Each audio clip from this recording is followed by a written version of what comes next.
This was going to be a theory video, but then it turned into just notes on random things that kind of link to each other. I couldn't find a way to link them all together, and it mostly depends on Oda filling in the blanks.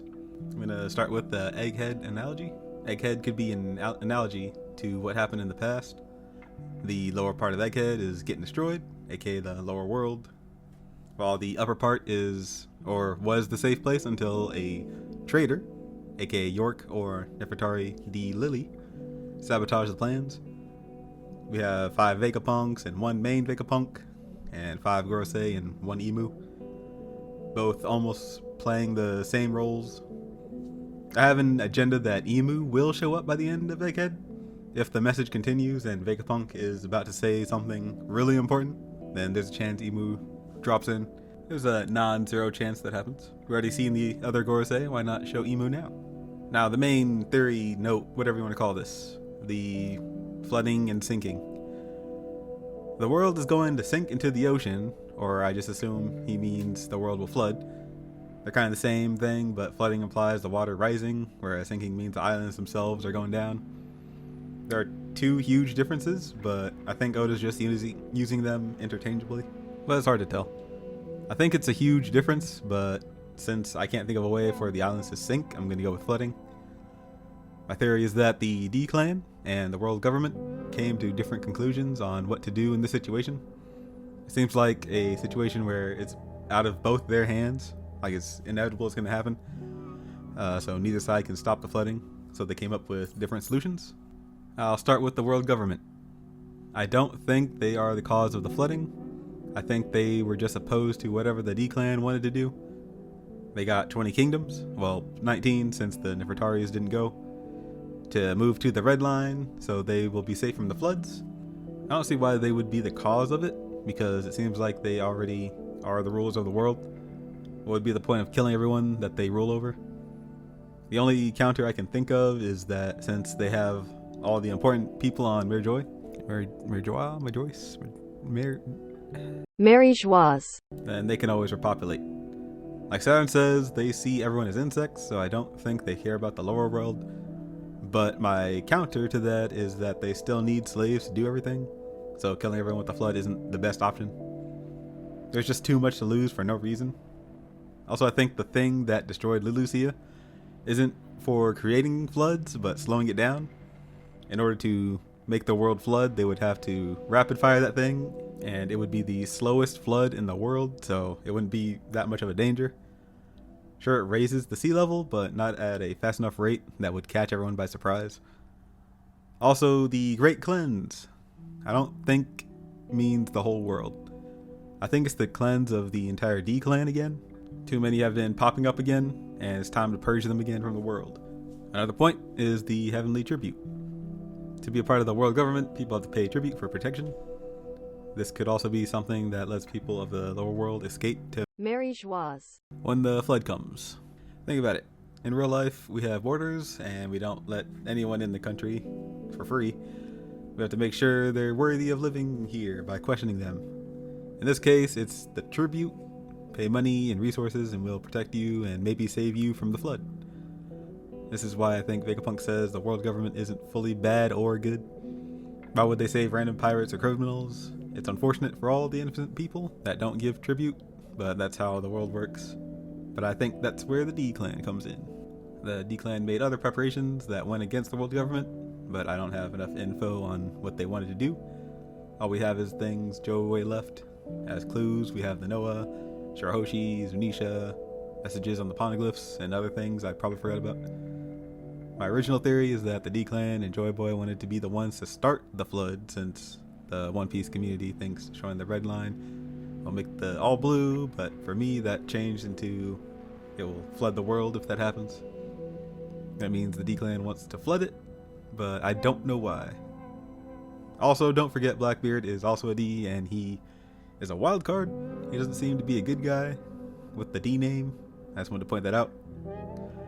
It seems like Roger and crew knew this was going to happen after they found the One Piece, and it seems like Joy Boy left messages there. I also find it strange that both Roger and the world government knew the world will flood, but nobody said anything.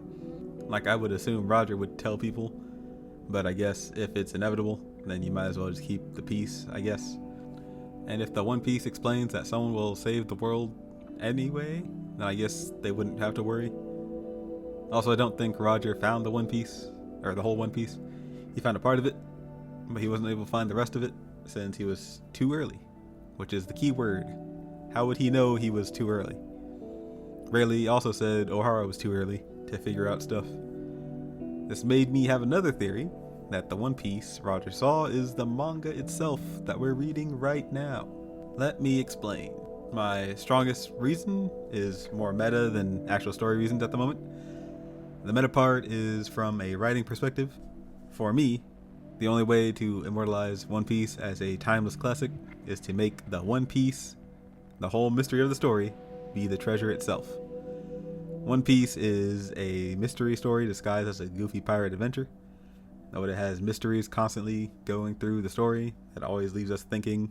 One Piece is a unique story, a real-time mystery novel that has been going on for decades, and we still have no idea what the One Piece is. That's what makes it fun to read. I always try to imagine what the world was going to be like after the One Piece is revealed. I feel like if it's Bink Sake, since that's a popular theory, that would be lame to someone who hasn't read it, and it spoils what the treasure is. But if you told them it's the manga itself, then that still makes it intriguing. It doesn't spoil anything, kind of. If someone asks, hey, what's the One Piece? And you respond, it's the manga itself. That just makes it more confusing and forces them to read the manga, unless you explain it more. Also, it's poetic that the final treasure is just the manga, since the manga is our treasure, our One Piece. It kind of sounds nice. I'm sure we all know people that haven't read or watched it, just waiting to find out what it is so they can call the series trash. I feel like this is a good way to give a reason to still read the manga after it finishes, especially since the One Piece is the least interesting part for most of the story. If y'all haven't noticed, Luffy is pretty much the only one who cares about it, other than Buggy and Shanks now. Last thing on the writing perspective is that I have a lot of sympathy for Oda, because no matter how it ends, it won't be good enough for many people. So to me, it's a lose-lose, but at least he hopefully finishes it. That's why I'm just in it for the fun. I wouldn't care if it's just the friends we made along the way, even though I know he said he wouldn't, or that wouldn't be it. I'd be completely fine with it, since I know there's no way it'll end with everyone in the world being happy. Now, leaving the writing perspective, I have some ideas on how this could work story-wise. My only in-story point is what Roger saw from the One Piece. It seems like it told him future events. He also called it Laugh Tale. Tale as in T-A-L-E, meaning a fictitious or true narrative story, one that is imaginatively recounted. That has to be an obvious theory already. Also, there was a theory that Usopp or Brook are the narrator we hear in the story. Usopp since he likes to tell stories, or Brook since he can live forever to tell it. But yeah, I think Roger only found half of the One Piece since he seems to know someone else, meaning Luffy, will find it later and find the rest of it. It seems like Roger and crew couldn't do anything with the info that they got, but Luffy can since he's Joy Boy. Also, Roger saying he wished he was born in Joy Boy's time could be past or future Joy Boy. Remember, the ancient kingdom was an advanced kingdom with 900 years past what technology they have in the current timeline. It's not impossible that someone could tell the future events in manga form, I guess. Toki, Odin's wife, is super important, but I don't exactly know why. Maybe she was just to introduce the concept of time travel fruits, but I feel like she has a huge role to play later on. Probably in some flashback.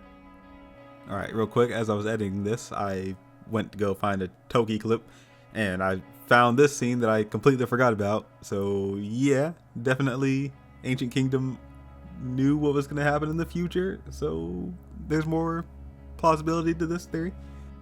One more thing, I don't think Luffy would want the One Piece to be a history lesson. It has to be something he cares about. Probably his real dream that Oda keeps having it be secret from us.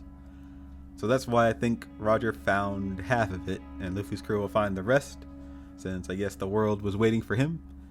In the chapter of Roger saying they were too early, it could be read as them sailing to a place where a party was supposed to be happening, but the island and the people weren't there, so they were a few years too early, which could be the ending party of the manga, but it's not there yet. It also kind of confirms that they didn't find the full One Piece, depending on how you read it. It could just be referring to what the world called it, since he didn't name it the One Piece, but who knows. Hopefully you see why I didn't really want to call this a full-on theory video. My thoughts were kinda all over the place, but I kind of wanted to put this out there to have my theory in the ring before everything gets revealed. Anyone can go more in depth with these ideas I said here.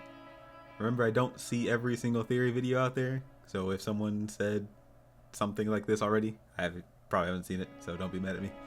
One quick rant. If you have never edited a video, One Piece is the most annoying, tedious thing to edit because you had to find a specific scene from a specific episode. So if you don't know which episode or which chapter it's in, you have to go to the episode or chapter and be like, oh, is this it? Nope, it's not it. No, next episode then. And then you skim the episodes and it's annoying. All right. I see why people have editors. That's why the editing is kind of minimal on this, because it is so boring to have to look through every single episode or manga panel to find what you're looking for. So yeah. Also, shout out to the official One Piece channel for I'm using their stuff for some of the background images, so I'm like, I might as well shout them out. It's the least I can do.